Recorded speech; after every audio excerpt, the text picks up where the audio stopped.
I would describe them as kind of a version of us, because we basically have a similar reputation. We don't always have the best early game, and then we come through in picks and bans and with like team fighting and late game and things like that. So we're kind of playing their own game, and I think it will be hard for us to actually beat them at it. Welcome back to the 2014 League of Legends World Championship, as I am joined here by Dandy to give insights on the first game we saw here. First thing I want to ask you, Dandy, how surprised were you that Samsung Blue suffered quite a big defeat to the hands of Cloud9? 그 삼성 블루 팀이 클라우드9 팀한테 1경기 졌을 때 좀 많이 놀라셨나요? 삼성 블루가 조별 예선에서도 보여줬듯이 또 앨리스를 혼자 버프를 먹고 3버프 가는 운영을 했는데 C9이 그거에 아주 잘 대처했던 것 같아요.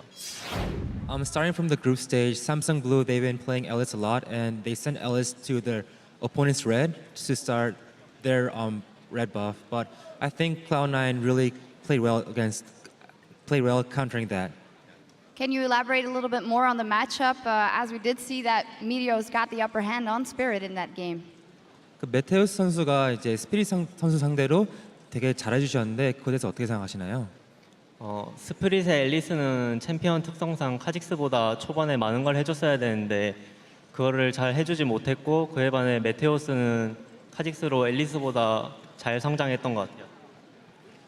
When you're playing Ellis, you have to actually do a lot more than Kha'Zix during the early game, which Spirit didn't. And I think Meteos did a really good job in farming and growing as Kha'Zix. Well, we'll see how they do in the next game. Finally, Dandy, what are your predictions? And so also, who would you like to play? 그럼 결국 최종적으로 누가 이길 것 같으신지, 그리고 개인적으로 누구랑 이제 4강에서 붙고 싶으신지 좀 얘기해 주세요. 1경기만 봤을 때는 C9이 올라올 것 같아요. 그리고 C9이 올라오면 아마 저희가 결승에서 우승할 확률이 조금 더 올라가지 않을까 생각해요.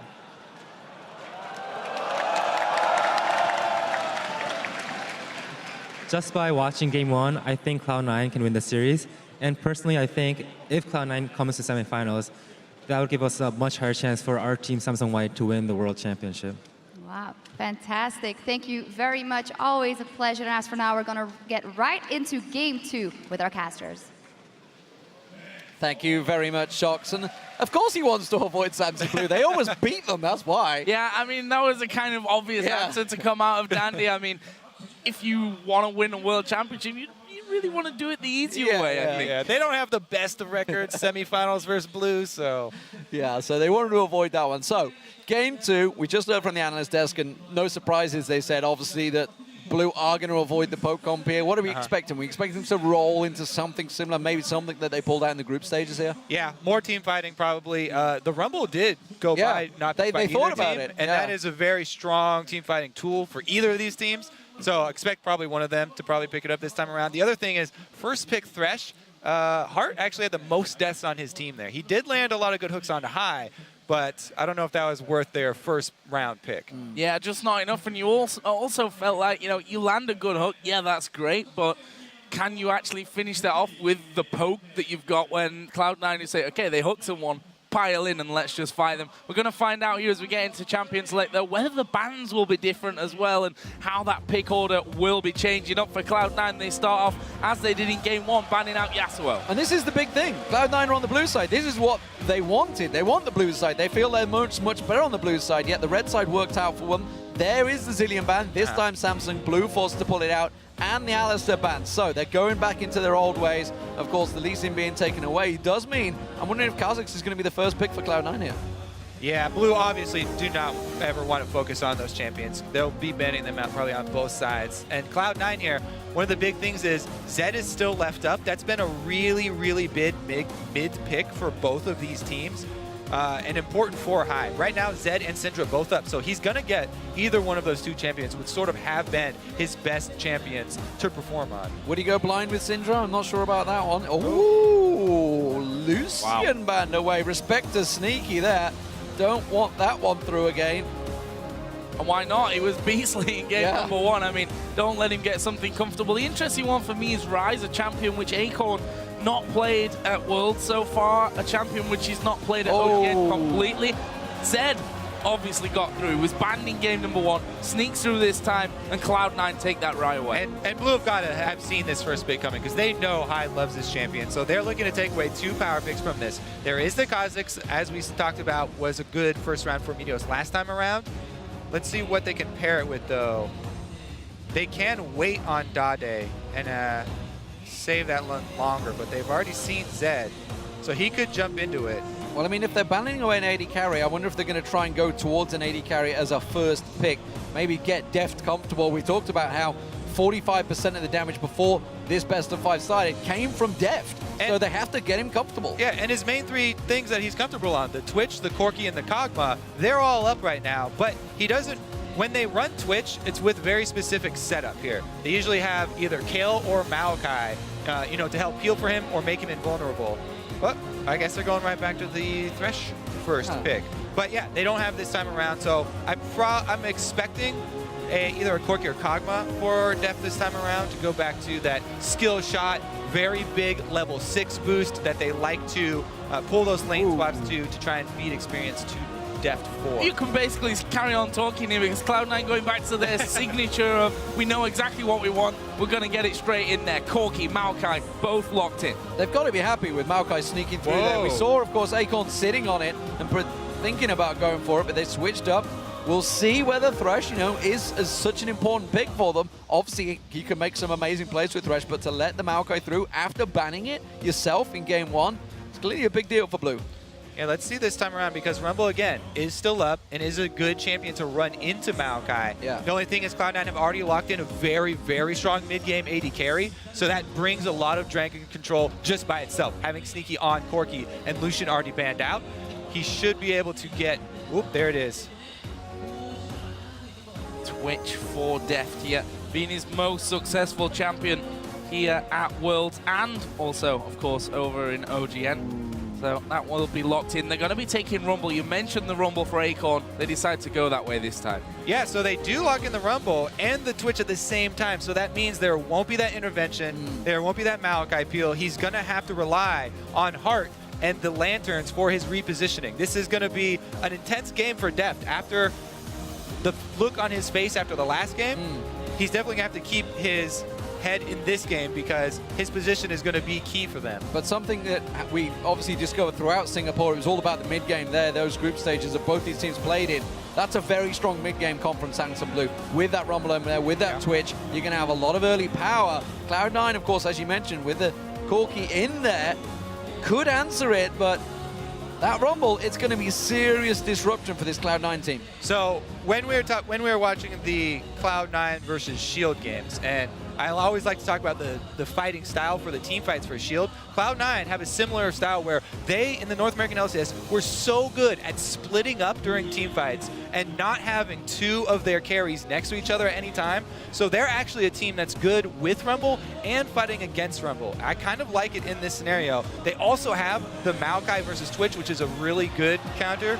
It's so annoying for Twitch anytime you're up against one of these tanks with the targeted CC. Well, we are in Korea, so Gangnam Style is very much on the cards here for Twisted Fate and Dade in that mid lane. But going back to your point, you know, I think the analyst has talked about it. I know Monte Cristo has been talking about it. The fact that obviously Balls and Acorn, probably the best North American player on Rumble and probably the best Korean player on Rumble. So we'll see how Acorn works this time around. That's going to be a big deal, I think. And what about that mid lane matchup, picking the Twisted Fate into high Z?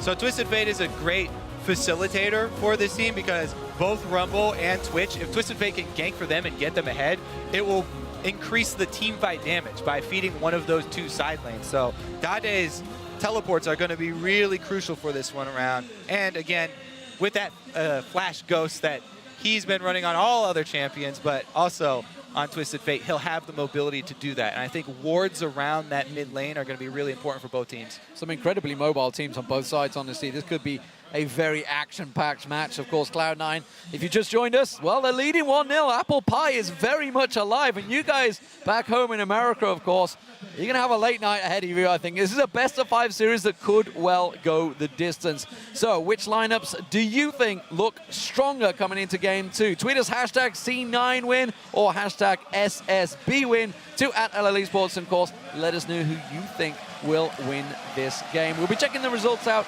very, very soon. All right, so as we're about to load into this early game, the early couple minutes are going to be crucial because Blue are probably going to look for that lane swap for Deft and Heart, like they've done in so many of their games. This means that the early wards deep in the lane and through the jungle are going to be very, very important. And look at the respect there. Yeah. Skin 4 high up against Samsung Blue. We'll see if that is a bit of an omen for him. High, who we pointed to in game number 1 to really go big, had good times with Syndra, especially early on, of course, getting those kills, but it was really Sneaky that was the massive, massive killer. Oh! Well, that was super close. That binding would have been trouble for him. Would have burnt at least a flash, I think.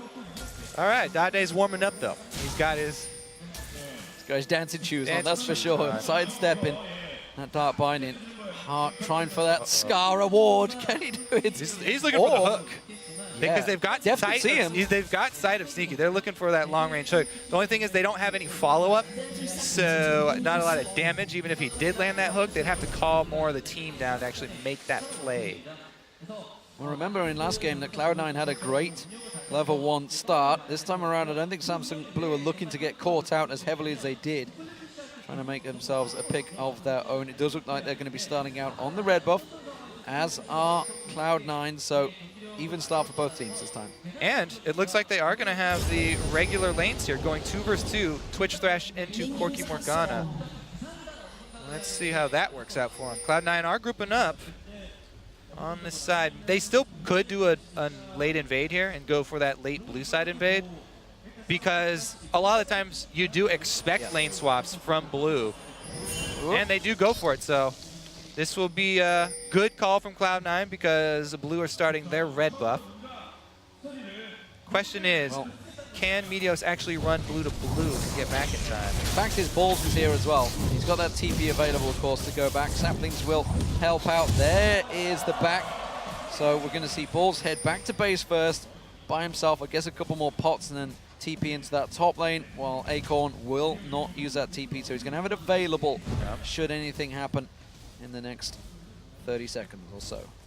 And once again, really like this sweeper lens in the early stages from Meteos. 2 games in, managed to clear out vision both times to get the invade on the enemy jungle. See if they continue with that. Might become a little bit predictable, but predictable or not, they get in there and they get their aim of taking away that buff. The reason that those late invades on your duo side are predictable is because that is the safest way to start your jungler off. Even with all the crazy lane swap metas that we've seen over this season, the safest way has always been to invade with your jungler on the side that your AD carry and support are with. So Cloud9, even if Blue start to expect it, it's not really a strategy that is easy to make a counter to, and you have to really work with the Fog of War and try and catch them off guard with a 5-man sitting in a bush strategy to try and punish them for that. Those Dark Bindings being thrown out, as well as the Tormented Soil, constantly trying to keep Samsung Blue on their toes in this bottom lane. Sneaky missing a couple of CS there just at the end. Giant wave going to be pushed up, so Deft will farm to his heart's content right here. Will take a binding though. Phosphorus Bomb's already been thrown out by Sneaky though, so it won't get any follow-up. That's the comment that Lemon Nation so far this game has been absolutely godlike with those bindings. Don't really expect that to change. I mean, he has been pretty godlike with those bindings all season. A master of aim on that Morgana. And as you mentioned, bottom lane, we saw the brief flash of the stat there. Sneaky with a 22 KDA from his 15-0-7 Lucian in that first game. We'll see if he can bring a similar kind of number into this one. Gonna be hard to do that kind of thing twice in a row against a team like Blue, though. Yeah, so far they're doing a good job shoving them under turret, but as well, Deft and Heart have done a decent job of CSing under that turret, trying to use the Targon execute as well for their advantage. And we've seen both junglers sticking to top and bottom side of this map respectively, because those are the sides that they stole buffs on and have control over. Not too much early action though. Another early sweeper coming out of Meteos. We'll see whether he makes use of it, just makes his back to base, gets himself that Spirit Stone and Pink Ward. So we'll see whether he heads up north. We've had a lot of counter jungling from Spirit up there. Currently, of course, Acorn keeping the pressure on Balls. Pressure that Balls is happy to just take and keep on farming on that turret. He's not missing a beat in terms of farm. But now that the junglers have made their first back, let's see what paths they take, whether they try and set something up. Of course, a lot of action in this bottom lane in the first matchup. Yeah, and even if Spirit does want to come down to this side of the map, he's got to be very careful, because Dragon's side of the map in standard lane matchups is extremely important in the early game here. Cloud9 already have the stronger duo at this moment, so if Meteos focuses down there or in the mid lane and gets that lead, they saw him, that we're looking at, looks like they're going to collapse on Spirit. He has jump. Put a little bit of a late ward into that. Meteos comes across, but the Cocoon not quite landing as a gold card from Dade directed at Meteos. But look at this. Lemon Nation actually forcing the bottom lane away completely. They do manage to sidestep that binding coming out of him, but forcing once again Deft and Heart out of the lane, and they're going to try and keep it where it is. Yeah, this bodes very well for Cloud9's early game, because like I said, if you can win the bottom side of the map without having to use extra resources down there, then it sets your team up for a very strong early game. It has drawn the attention of Spirit, though, trying to even it out, and it is sort of wasting some of his time. Jungler time for Blue, a little bit going to waste here. Yeah. Meteos was close by and is about to come back, has got that sweeper, so he'll clear out that ward in the tri-bush and give them vision. Where's High going, though? He's coming around the backside. This is a collapse from Cloud9. Yep, they pinged him. No ward, though, in that tri-bush, so not actually seeing him recall. That could have been a bit of an early Dragon opportunity, especially with the Elise jungler, but they will see that Kha'Zix is still around there, and they head back off to lane. And this is why we were talking about how important the wards around mid lane were going to be for both teams this time around. High, very, very prone to roaming. He roams quite a lot, especially on Zed, as we've just seen. And Dade now is level 6 as well. So you want to see that vision around the mid lane to see what side of the map he is leaking towards, so that you can call it out to your side lanes, who are going to be playing aggressively down here in the bottom and can be punished by a TF. That is going to be coming, because if that happens and Lemon had to use his Black Shield for lane phase for a hook, then it could be very bad, and Blue could actually turn this aggressive bottom lane around behind them. So we'll probably see Lemon hold on to his Black Shield as much as he can and play very conservatively with it. Balls missed out on a bit of farm there, but he is back in that top lane. Saved his teleport, didn't get up there quick, so he will have that available. We are hitting the 7.5 minute mark, so chances of a Dragon are very much likely. They're going on Dade. They're going to collapse. They're going to use everything on him. Meteos comes around the side. One more hit should do it. He's going to run out. He gets it. It's fast blood for Meteos. And this time, Cloud9 strike again. Not only did they get that kill, but there's no response possible from Blue right now. Both of the side lanes are pushed in right now, and they're going to shove this right into the turret. So very, very strong early game once again. What you do when you gain control of bottom and mid is immediately try and control the vision around Dragon and get those chain early Dragons going for your team. Get that income going and make sure that you have the timer for it. Here they go. That Dragon going down, there's no one anyway. It's Acorn for it. TP in. Ready to get close. That comes in, but he was too slow. Acorn is there, and look at that. Cloud9 moving away. Brilliant. Meanwhile, Dade came in as well. They stopped the Dragon, and they got it killed, and they're probably going to get the Dragon themselves. What a ridiculous swing back in Blue's favor right here. Cloud9 are the ones who get the first blood, shove into the turret, and then wait around too long. We mentioned the Dade teleport, but also Acorn barely getting his off. You got to wonder, Balls should have flashed flat. Could have flashed twisted advance. Could have caught him. Thought he had time, but Acorn got away, got the equalizer down and set everything up, and suddenly Samsung Blue swing it in their favor after a great opening strike by Cloud9 once again in that mid lane. Now we'll see what they do with that advantage, what they do with that first Dragon. Of course, it does mean that Balls is now open to try and make a play. There's nothing to interrupt him in that top lane. He does have a teleport, so we'll keep our eyes on whether they'd like a tower dive or something else to come from that. Well, right now, Elise is quite far away from that one. The turret itself actually down to half HP, so Sneaky and Lemon Nation doing a good job. There is the hook coming in. They've already landed the binding. Lemon Nation goes low. Well, the damage back from Sneaky was good. And Hart, even with the ignite there, falls low himself. Meanwhile, Sneaky continues to push them back with those rockets. They need to be careful here, though, because Spirit is coming down. Well, High's also heading down, but he's been pinged down and again. This time we'll get spotted out. We need to clear that pink ward that was down there. But good trades in that bottom lane, and Sneaky still doing a great job at defending Lemonation and keeping him safe. You guys at home, woo! You guys are definitely alive and ready for this matchup. Sneaky and Def once again. Phosphorus bomb misses. That's going to put it heavily in Def's favor. Teleport comes in. This is going to be balls. He has got flash available. Twisted advance.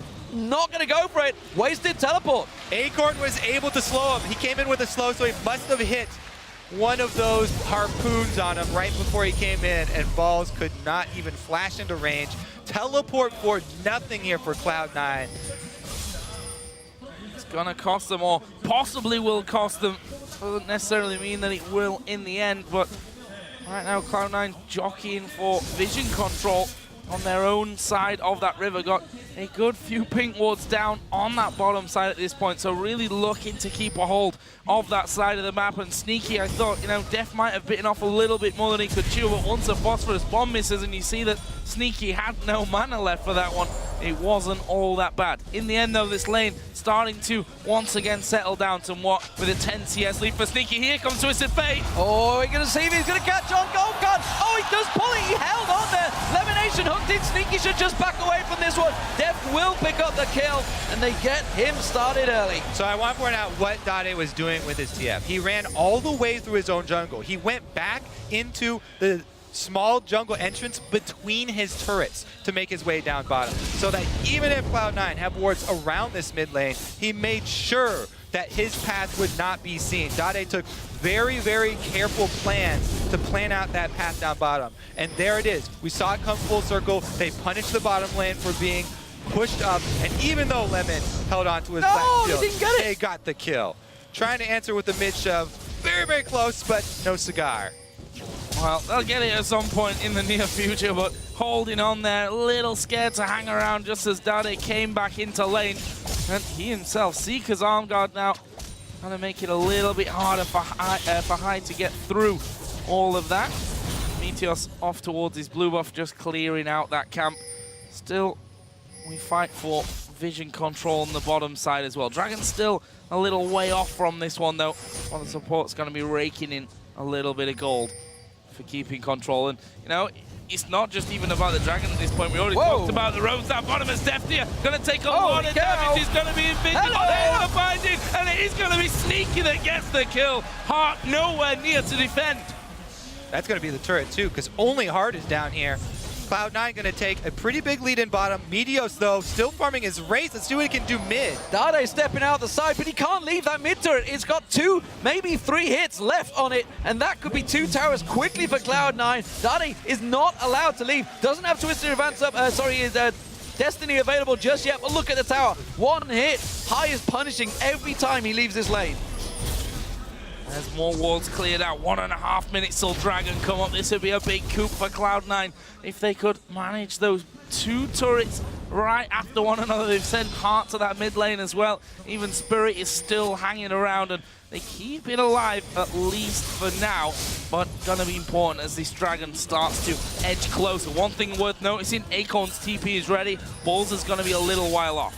The other thing that's really important is that Blue now have the Twisted, the TF ultimate up, as well as Deft almost to his Blade of the Ruin King.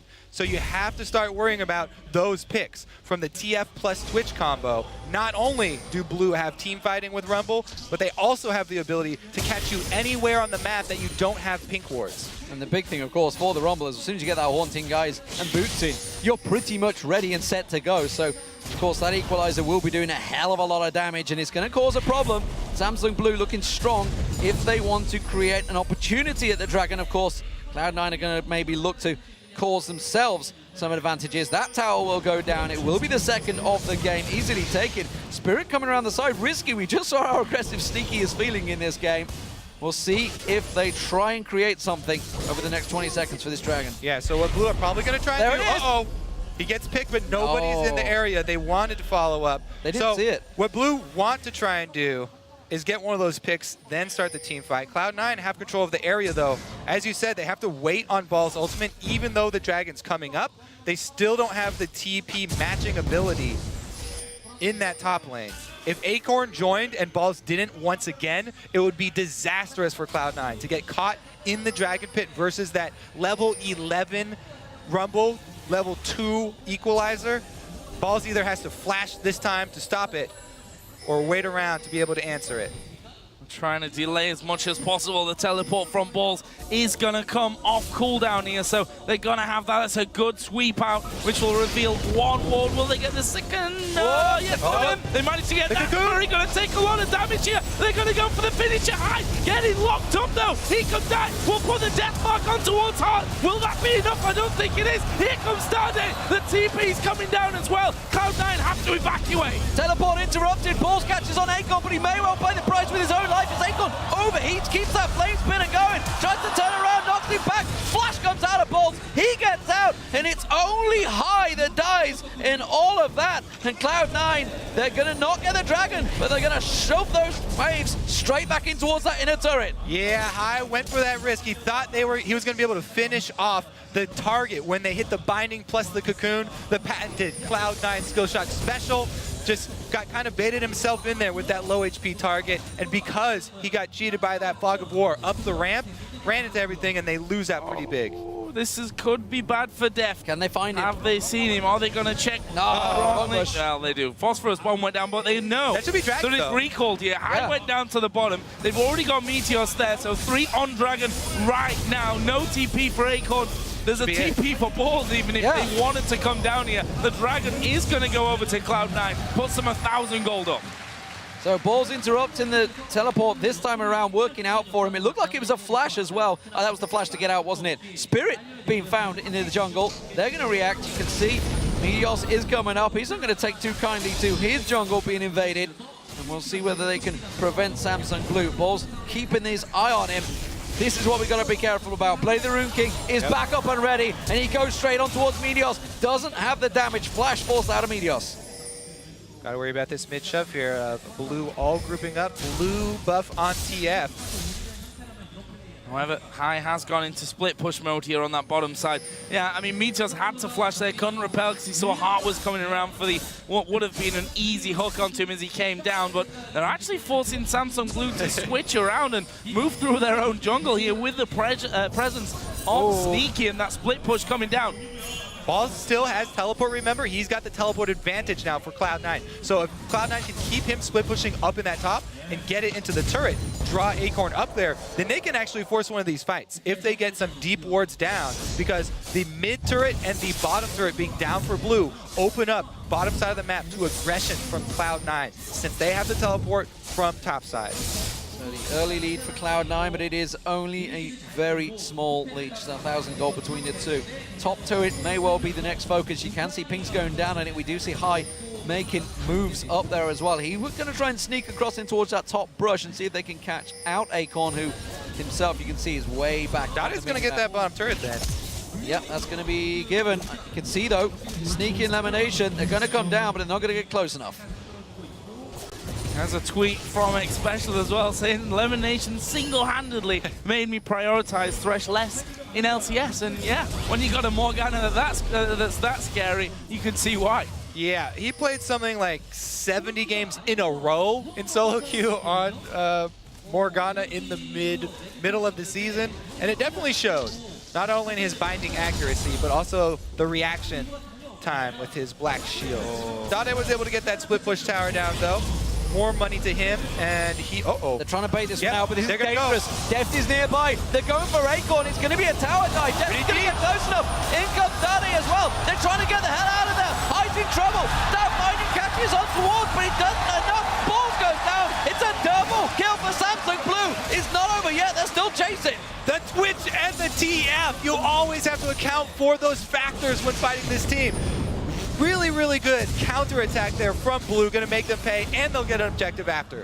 Yeah, that turret definitely going down. It will bring the gold further in their favor. Another 1,000 gold swing over towards Samsung Blue. The hook comes out. It's a mile wide, and Lemon Nation had his shield on anyway. Meanwhile, Sneaky pushing this mid lane rather heavily, but needs to be careful. Their Hearts come in around the back. You'll see where the Heart manages to get in there. We've seen some fantastic flays and hooks coming out already. Sneaky fancying this one though. Valkyrie is available for him. He did have Meteos nearby in Lemonation, but they do wisely step away. Samsung Blue started to turn it on here. Vision was a little bit lacking for Cloud9 there. They were completely caught off guard. Yeah, I want to bring back up our featured matchup for this series, Hive versus Dade. Both of them shot callers and playmakers for their team. Look at Dade's build. It's all about making plays. He has the Zhonya's and the early upgraded distortion boots. Here goes Deft once again. Okay, one shot there. But so he's got the Zhonya's and the upgraded boots already. So Dade can keep making plays for this team, initiating and following up with depth for these picks. Whereas High, a couple of times, he goes for these risky plays and he wants to make something happen for his team, but sometimes it does backfire. We're seeing the other side of it this time around. Samsung Blue grouping as a 5 here, trying to push on the mid lane here. Mid lane turret, well, Cloud9, they were keeping a 1-3-1 split going. It was working out well for them. Now Acorn, though, has stepped away, has to stop Ballsy's push in that top lane. So everybody from Cloud9 stepping back, gonna get themselves some items bought out. We'll see how they pop out. Of course, Triforce was picked up very early on by Sneaky. He's keeping up well with Deft, who himself is looking a lot more dangerous in this game. And once again, he's looking for the kill. The teleport's coming in. Teleport coming in, but there's a death mark from High. Turning it around. Deft is going to go down here. High gets the kill, but he falls straight away. Balls will be the second victim. Meteos dives in there. They get a kill on Heart. Underneath, he's walked up to the back. He's managed to get away. Spirit's still alive. Dade comes in to get a rampage. Wow, crazy stuff. It's not over yet. Sneaky's still got those rockets to keep on firing, and they are doing a hell of a lot of damage. They've got to be careful that Acorn doesn't catch him with one of those slows, but that tower will fall down, and a 4-for-1 fight to Samsung Blue once again. They reacted so fast to that fight in the middle that Deft sets up. Again, yeah, these picks from Blue. Deft is playing without fear here. Again, starts up with a Zed right next to him. High doesn't hesitate to go in on him and go for the kill, but they get in 2 kills because they bait in Balls. Balls actually, I think that High had this one by himself, and the Shuriken was over his head, so Balls probably didn't have to go. Nope, that Shuriken wasn't over. He got him with the slash though. But 2 kills right there, and then Meteos gets hooked in here. He didn't want to dive it on there. Heart with the hook to bring him into the middle, and the rest of Cloud9 try and back up Meteos. Oh, double kill with that wild card, the flash wild cards from Dade. But again, drag control here for Cloud9. They want to jump on it. Not over yet. You can see Samsung Blue, they're coming around the side. Pink ward goes down. Dragon is picked up fast for Cloud9. Question is, can they get out? Dade's coming from the bushes just above them. The death sentence land, the equalizer. That kind of whiffs. Meteos in trouble. They're going to collapse on. Acorn's the one they front, and he pulled him away. Meteos putting damage down. Meteos gets taken down. Dade gets on towards him. Spirit jumps away. Highs are separated. He goes down. It's going to be another kill for them. Dade, he's going to try and pull away this one. Lemonation. Oh no! That misses. Dade will get taken down already. Turns the kill around. The shield pulls in the ignite. Not quite going to get him down. Sneaky's in trouble. It's going to be an ace. I cannot believe that Samsung Blue just turned that fight around. Completely split, completely messy, and Samsung Blue in full control. And there's Blue showing their team fighting abilities in the mid game here. So well played. Gets the objective after. Gonna push down the mid turret. And Dade got out with his life after that Zhonya's. I don't know how, even. It was We're gonna have right to look in at the middle. replay here. The Zhonya's in there, big team fights, one after the other, and it leaves Samsung Blue here 14-4 up in kills. That gold lead going their way, Cloud9 being kept in with the Dragon. Let's see that one again. So they got the Dragon, and then the Equalizer, they're able to dance around it. So you thought this would be a good fight, but Meteos is gonna go for Dade here, and he misses the Cocoon. So he gets gold carded, Spirit jumps in for the execution, and High's all by himself with the rest of the team. He can't do anything because he also gets exhausted. And as I said right here, Dade's still holding on to that Zhonya's in his pocket. So 3-member collapsing on him. He's able to get the kill and still get out because of the shield from Hart. Even though he misses that, doesn't matter. Insane stuff, and that even came in there right at the very end. You saw him just, there's another gold card, and I'm still alive at the back. Cloud9 looking to make plays here, though. Balls and Meteor sat inside of the Death Brush, seeing if anyone would be headed that way. In fact, Sneaky and Lemon Nation going to join them. This is 4 men. Good ward from Hart over the back of that red buff, though. Quickly spotted out, Hart saves himself his life there, but Samsung Blue are reacting once again. Look at Acorn's positioning. Deft actually being pressured. Big bomb will land. That's forcing him away. But Acorn wants this. He's going to come around. He's got the equalizer available. Dade ready. The equalizer goes down, but it's not good. Dade's going to come in. They have to deal with him fast. He's not going to have the Zhonya's available. Yes, he has. He's back off cooldown. I can't believe that he's going to get caught down. Will they get him down? They will. 4 versus 5. Big. Can they turn this around? They need to go in. But this is all happening. High's taking down turrets. 4 versus 5. They traded 1 for 1. That was great for Cloud9. Also getting the side turret here. High still pushing up. Don't stop the recalls here. No one's been able to get back into the base. Acorn now trying his best to get off there. The Wraith actually stopped him, recalling once again. And High is still going on that inhibitor turret. Acorn, oh no, he stopped as well. Sneaky in the middle. Couldn't get back. They're trying on the top side of the red buff. He's High gonna is get still going. Sneaky gonna do good damage to that inner turret. Surely the inhibitor turret is gonna go down in the bottom left. You can see High picked it up. Sneaky almost killed Spirit there in the middle at the same time. They're chasing him. They're chasing him. You can see Acorn's going to come around. He may turn this back on towards him. Zhonya's He has also. to run away. Goes on towards him. Zhonya's is there. High tries to use it to his advantage to get away. But look, they're going for Baron. They're going for Baron. Cloud9 are going for Baron. They draw the entire team to the top side of the map. And now they're going to get the Baron. Acorn's teleport is up. Dade's teleport is not up, so Acorn will be the only one. And they don't have any wards on the inside. The shot calling from Cloud9 once again. Wow. Everybody talked about the split pushing would be Cloud9's weapon against Blue's team fighting in the late game. Too late. They pulled it off and they got the teleport from him. Equalizer goes in, but you can see Samsung Blue. They're going to chase. Dark binding. It's not going to land. No need it. Oh, he lands the Meteor.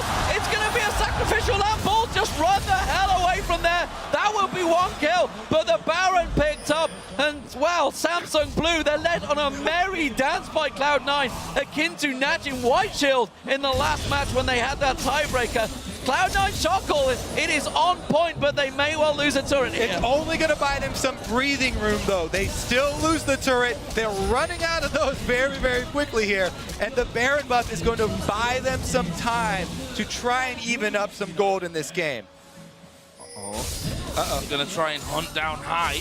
I did see his position was revealed thanks to the Destiny. There is a push over the doing? Gold card comes in. Spirit dives on top of him. Deathmark will go, and they won't be enough to keep him alive or get the kill. That's 1 for Spirit. Good news is, for Cloud9, High already didn't have a Baron buff because he was the one split pushing when they took it, so it wasn't as big of a deal, but still, even running through your own jungle, it's not your jungle anymore if you don't have any wards and you're facing this team, the Twitch, the TF, even Acorn has been teleporting When Destiny has just been used, you have no vision in your jungle. Why do you walk into it? What the hell was that? That was rubbish.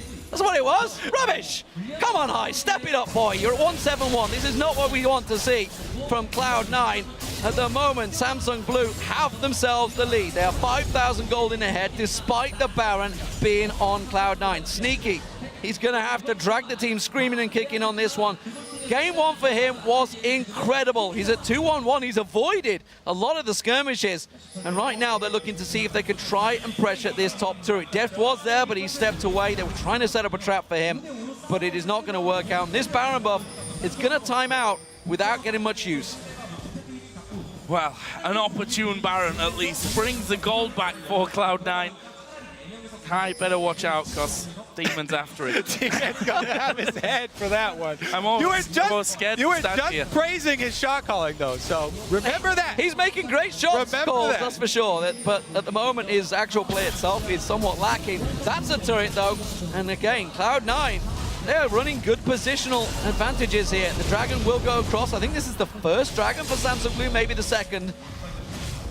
But this game is far from over. 4,000 gold is the difference, but as we've seen, Cloud9 don't care about gold leads. They can keep you guessing, and High is going to keep on split pushing throughout this game. I don't think he's going to give up on that one at any point. They're going to continue the 4-1 split. Thing is, as this game goes on, it gets harder and harder for Cloud9. They're facing the Kazakhs, Twitch, Rumble, TF here. This is ridiculous. There's so many answers already built into the team on Blue. They have 2 Zanyas, and Deft has been able to finish his Quicksilver Sash now. So High, he has to split push. There's too many things that he can't deal with in a team fight here. It's going to become really, really difficult for Cloud9. And this Baron buff, even when they had the Baron buff, they weren't able to close the gold gap at all. They traded objectives, and they lost extra kill. The trading turret, you can see the bottom inner turret will go. Samsung Blue pushing this one while the top one is being pushed. Protected by Dada, uses his Destiny to try and clear out. Does manage to get the wards, the minions down. Cloud9 have to back away from this one. Samsung Blue are not backing down on the bottom lane. They're going for the inhib turret. 4 people there, that's a dangerous TF up at the top, can get rid of the waves quickly. Sneaky actually stuck around. Lemon Nation will recall, but there's enough there for Cloud9 to force them away from the inhibitor. So it leaves us at 6-5 in terms of towers. Of course, there's an open inhibitor down in the bottom lane thanks to that push earlier on from High. The question is, can Cloud9 get into that kind of position again to pull something off in this game? First things first, I think they need to start getting some ward control back. Well, the thing is, I'm talking about things that Blue has to answer Cloud9's. The split push is really hard for them because, as we said again, the TF plus the Twitch can chase him down at any time. So it's really putting Cloud9 into a corner here as to how to outplay Blue right now. And it really does have to come from extra vision control and picking somebody off. That's just the problem. The High's targets are lacking now. QSS being picked up by Deft. 2 Zonyas, of course, on both Acorn and Dade. There's really a lack of who he can go up against when the team fights do happen when he gets in there. So we'll see how he does. At the moment, it's going to be down the bottom. One of those targets he can get, Spirit, maybe if he can catch him out, but I don't think Spirit's going to be foolish enough to push this wave on his own. It is the mid lane that looks like Samsung Blue are going to group up and shove back in. Right, still waiting though down bottom, scanning out those brushes, making sure that he's actually not in full vision. When I say he's not in full vision, they ping right on top of his head though. Oh, Dade's going there. And we've got 1.5 minutes until the Baron comes back up. Dade will get a tri-bush ward down. I believe that High is actually still inside of the brush, has not actually shown himself there, so you will see Dade actually coming back. And, I don't think he stepped out there. I don't think he came out of the brush there. So Dade, he may know he's there, he may not know he's there. High wants to get out High's anyway. like, nope, not having none of that. Oh, he's sticking around. So High, that vision that you were mentioning, deep vision for Cloud9, isn't Get a back there. door. He wants the back door. Isn't there, so he didn't know somebody else would come. And this is what we're talking about. Cloud9, their backs are against the wall. They have to pull out something really sneaky like this. Keep your High. He's gonna. The minion wave's gonna go past, and then he's gonna sneak straight up there. There goes the minion wave. He's waiting, and he's gonna push up. He's gone. He's already off. He's going. There we go. He's going to try and sneak in the back door. Balls has pushed the top wave, so Dade may well go up there to deal with that wave, and that's going to buy them time. Clever tactical play. He's really been sneaky. He snuck into a side door here before the other minion wave came down. He snuck over through this little bush. He's working his way up inch by inch. He's playing the spy games here. He put a ward there, just to the right. So he's got vision, now he's sneaking up, but he's not where the guard moves by, he moves up again into the next shadows. He really is. Fourth place. He's really a full-on ninja right now. He's going for it. High, fully taking this Zed to the next level. Embracing the champion fully. I'm interested to see if he can pull this one off. We've got 3 seconds for Baron. There's the minion wave gone. Get ready. There he is. The ninja. They saw him. They saw him. No! Oh, they pinged him. They pinged him. They saw him. The Baron just spawned, though. So if they all pull back, we could see Cloud9 stick for Baron. He knows it. He knows it's spotted. In comes Dade. The jig is up. Turn it around. He's going to try and get away. But look at Cloud9. The rest of the team, they're running to Baron.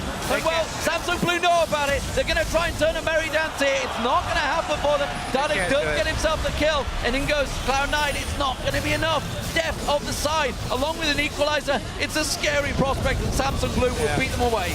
Oh, a good equalizer comes out from Acorn. He flashes into the middle, but landed into a binding there. This could be bad for him. He's got the Zonyas, of course, which will keep him alive for a while longer. One more on.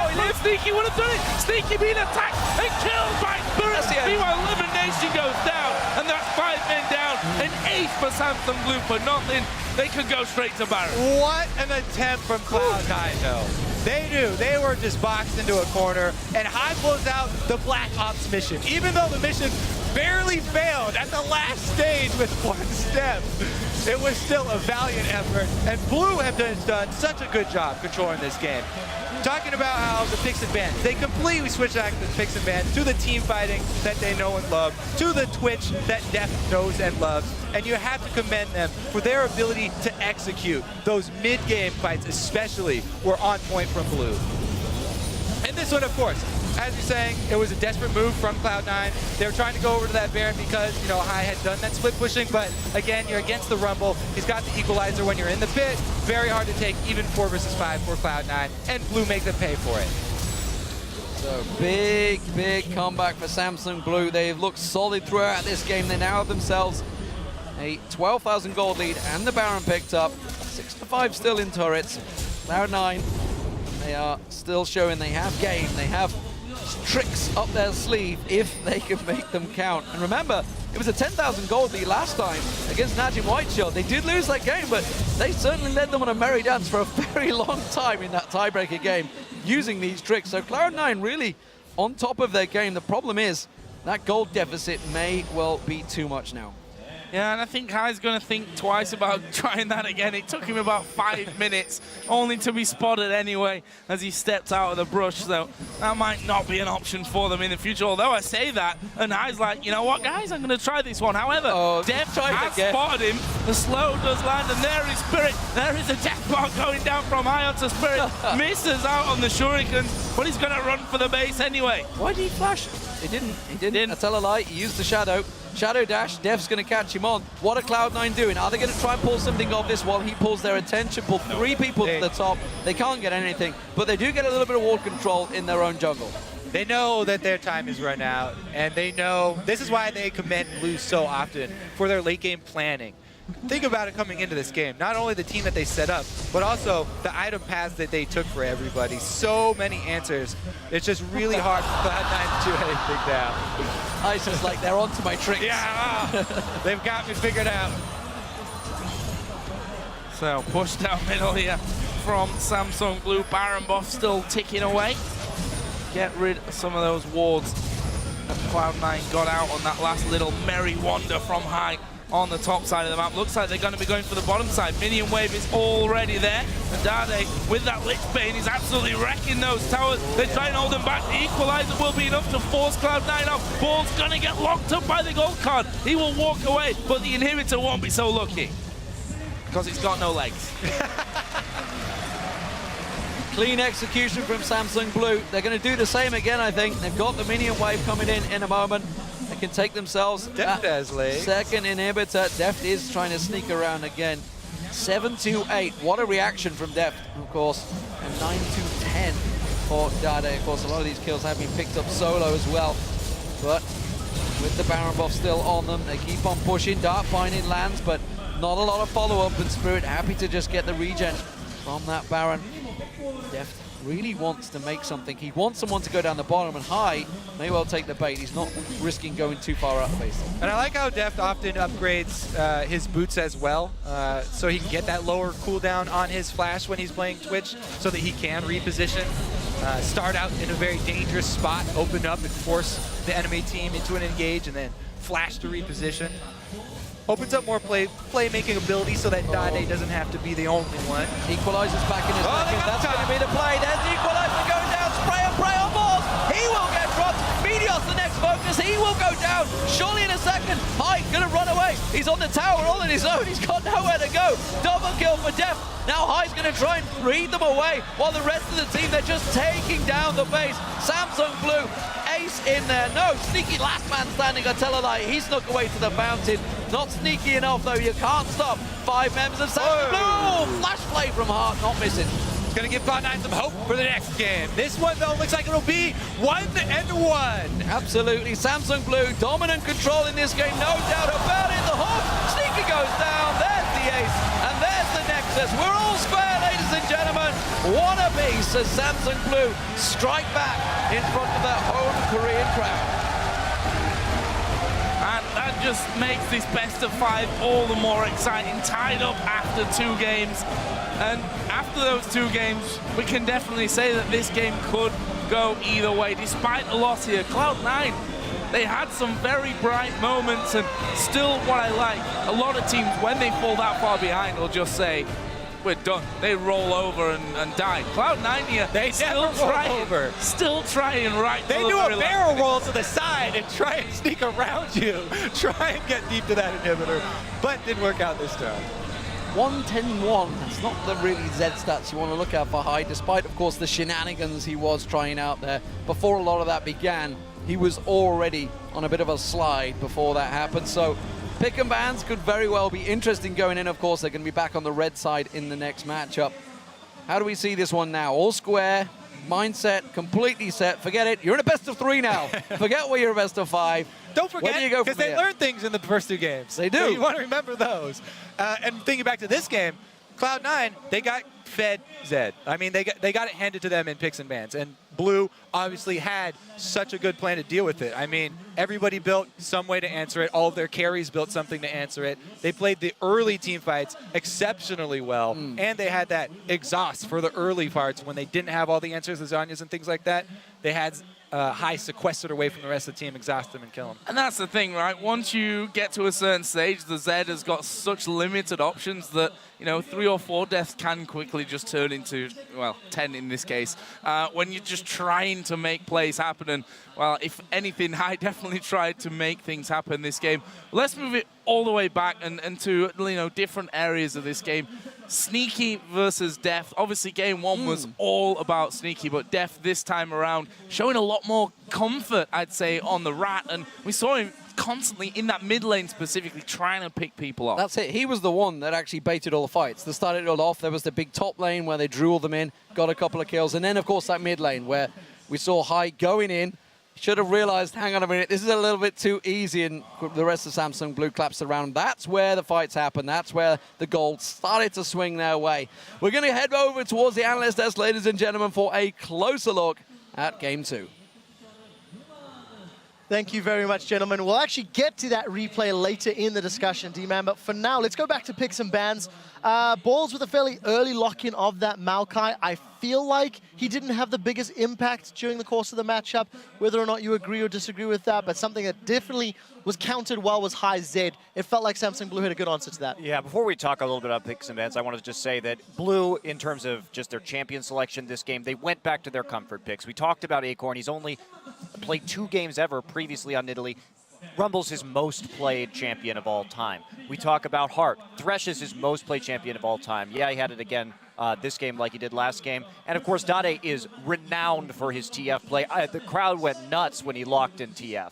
Yeah, the Elise for Meteor, 0-2 this tournament. Elise 5-10. We can take that graphic down for the time being as we move on the discussion. Let's talk about some of the early game. Nowhere near as dominant for Cloud9 this time around. They got those head-to-head lanes once more, which I wasn't necessarily expecting. Crepa, how is Cloud9 playing early game? I think Cloud9 started out pretty strong, but something I want to highlight of what Blue did well is their like Black Shield manipulation. So we saw it in the bot lane in the first time in a 2v2 where Hart basically flays one target back, fakes the hook on one target, and he will aim it at, so he will force Lemonation to Black Shield Sneaky, and then the hook will go towards Lemonation. Yeah, you say that's standard Thresh into Morgana play, but the second time, the beauty really was when Dade teleported bottom, he teleported slightly behind Lemonation, and Lemonation, I think it's like land scares or he was black shielding for another reason, but he black shielded early. Dade waited out, locked in gold card, but then sent out his wild cards, procced the Morgana shield, and then stunned Morg right after. And just the awareness of black shield, not only in those instances, you have it in many other fights, but it's always in these little things, shows that